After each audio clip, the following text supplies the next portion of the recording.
Kesaktian Syekh Siti Jenar bisa kita lihat dalam ajarannya tentang konsep sedulur papat ilmu pancer yang sangat fenomenal. Syekh Siti Jenar adalah seorang tokoh yang dianggap sufi, dan juga salah satu penyebar agama Islam di Pulau Jawa. Tidak ada yang mengetahui secara pasti asal-usulnya. Di masyarakat terdapat banyak versi cerita mengenai asal-usul Syekh Siti Jenar. Bahkan tentang wafatnya beliau masih diperdebatkan hingga sekarang. Sebagian umat Islam menganggapnya sesat karena ajarannya yang terkenal, yaitu Manunggaling Kawula Gusti. Akan tetapi sebagian yang lain menganggap bahwa Syekh Siti Jenar adalah intelektual yang sudah mendapatkan esensi Islam itu sendiri. Ajaran-ajarannya yang tertuang dalam buku, yaitu karya sastra yang dibuatnya. Meskipun demikian, ajaran yang sangat mulia dari Syekh Siti Jenar mengenai budi pekerti manusia. Syekh Siti Jenar mengembangkan ajaran cara hidup sufi, yang dinilai bertentangan dengan ajaran Wali Songo. Pertentangan praktek sufi Syekh Siti Jenar dengan Wali Songo terletak pada penekanan aspek formal ketentuan syariah yang dilakukan oleh Wali Songo. Ajaran Syekh Siti Jenar yang paling kontroversial adalah konsepnya tentang hidup dan kematian, bersatunya Tuhan dengan manusia dan kebebasan hidup, serta tempat berlakunya syariat tersebut. Syekh Siti Jenar memandang bahwa kehidupan manusia di dunia ini disebut sebagai alam kematian. Sebaliknya, apa yang disebut umum sebagai kematian justru disebut sebagai awal dari kehidupan yang hakiki dan abadi. Konsekuensinya, ia tidak dapat dikenai hukum yang bersifat keduniawian, tidak termasuk di dalamnya hukum syariat peribadatan sebagaimana ketentuan syariah. Dan menurut ulama pada masa itu, yang memahami inti ajaran Siti Jenar bahwa manusia di dunia ini tidak harus memenuhi rukun Islam yang 5, yaitu syahadat, sholat, puasa, zakat dan haji. Baginya, syariah itu baru berlaku sesudah manusia menjalani kehidupan pasca kematian. Syekh Siti Jenar juga berpendapat bahwa Allah itu ada dalam dirinya, bersatunya manusia dengan Tuhannya, atau yang biasa dikenal dengan Manunggaling Kawula Gusti, yang terletak di dalam budi pekerti manusia. Pemahaman inilah yang dipropagandakan oleh para ulama pada masa itu, mirip dengan konsep Mansur al-Hallaj yang dianggap mengajarkan ilmu yang menyesatkan umat. Tokoh sufi Islam di Baghdad yang dihukum mati pada awal sejarah perkembangan Islam, tentang hulul yang berkaitan dengan kesamaan sifat manusia dan Tuhan. Siti Jenar berpandangan bahwa pemahaman ketauhidan harus dilewati melalui 4 tahapan antara lain: 1. Syariat, yaitu dengan menjalankan hukum-hukum agama seperti sholat, zakat, puasa dan lain-lain. 2. Tarekat, yaitu melakukan amalan-amalan seperti wirid, zikir dalam waktu dan hitungan tertentu. 3. Hakikat, artinya di mana hakikat dari manusia dan kesejatian hidup akan ditemukan.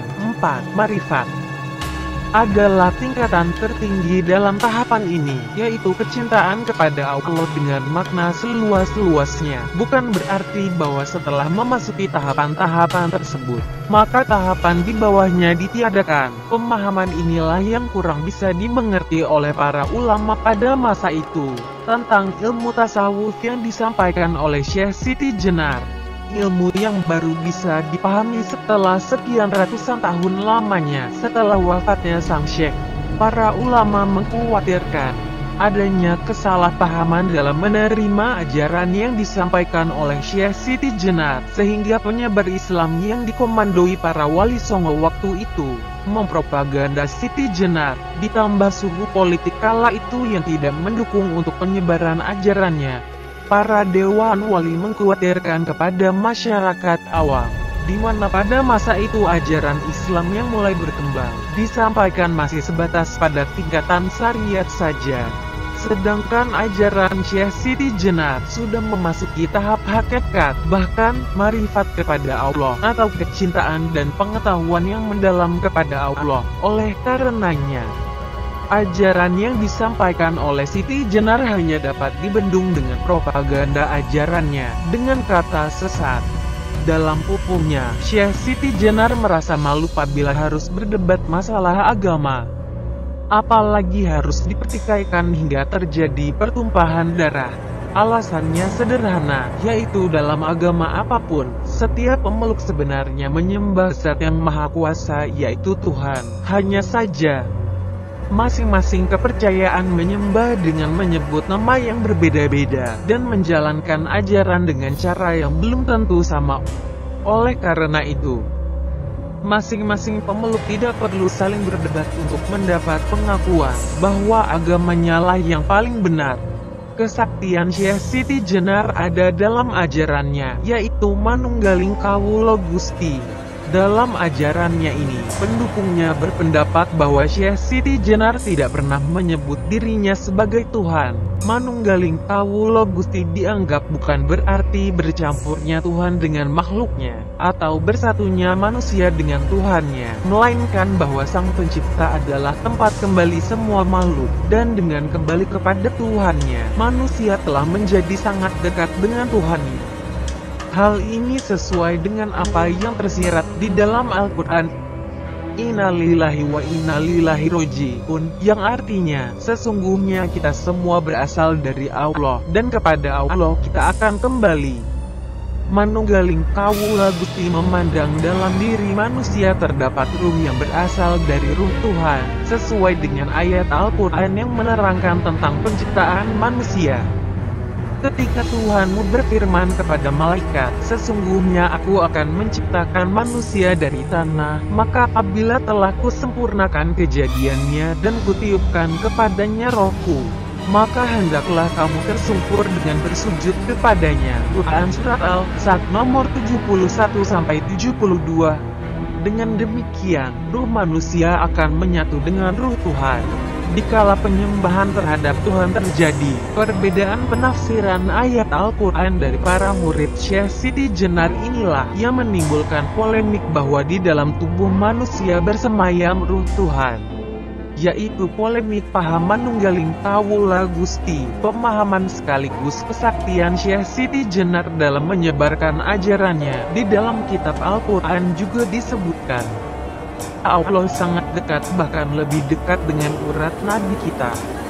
Ajaran Siti Jenar adalah pandangan sufistik yang diramu dengan kehidupan mistis Jawa. Karena itu, tekanannya bukan pada materi, tapi pada cinta dalam bentuk Manunggaling Kawula Gusti. Tauhidal wujud menyatunya hamba dengan Tuhan dalam wujud lahir. Siti Jenar menekankan pada bangkitnya kepribadian, sehingga hidup tidak hanya tampak hidup, tapi betul-betul hidup yang memiliki hak kemandirian dan kodrat. Hidup adalah sebuah eksistensi yang tidak menguasai atau dikuasai eksistensi manusia lainnya. Sesuai dengan ajaran Islam, tidak rusak dan tidak merusak. Islam rahmatan lil alamin. Islam adalah rahmat bagi seluruh alam. Agama akan indah bila sesuai dengan hukum Tuhan di alam, yaitu eksistensi yang penuh ragam, bukan seragam. Islam di Jawa di Nusantara harusnya merupakan varian Islam yang cocok dengan bumi Nusantara Indonesia. Tidak perlu atau tidak harus sama seperti yang ada di Arab atau di Timur Tengah. Biarkan agama ini tumbuh sesuai dengan tempat tumbuhnya, menyesuaikan ekosistemnya. Syekh Siti Jenar juga mengajarkan mengenai demokrasi, keterbukaan, persamaan, kebebasan, dan persaudaraan. Siti Jenar menunjukkan pemikiran yang lebih maju pada zamannya, jauh sebelum merebak pemikiran-pemikiran modern Eropa pada abad ke-18 hingga abad ke-21. Demikian sedikit ulasan tentang ajaran dan kesaktian Syekh Siti Jenar. Benar tidaknya ada pada diri dan kepercayaan masing-masing. Terima kasih.